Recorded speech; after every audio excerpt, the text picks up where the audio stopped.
boys and girls. Today we're going to review what we learned about birds, okay, from previous video.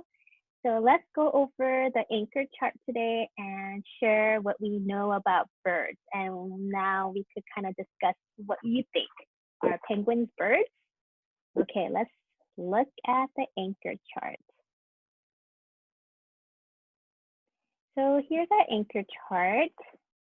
And we learned in an earlier video that birds can lay eggs and they could fly. Most of them could fly, but some can't. Okay, so let's think. Can penguins lay eggs? Can penguins fly? Okay, next we'll talk about what birds have. Okay, birds have wings. They have 2 feet. They have a bill or beak. Okay, remember they have 2 names for that.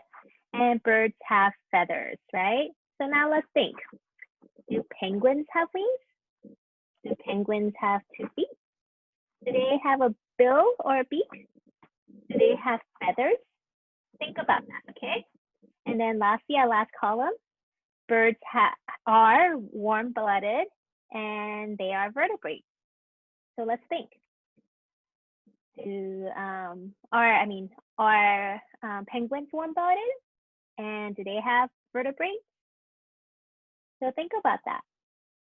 And that will give you an idea on what you can do for your writing page today.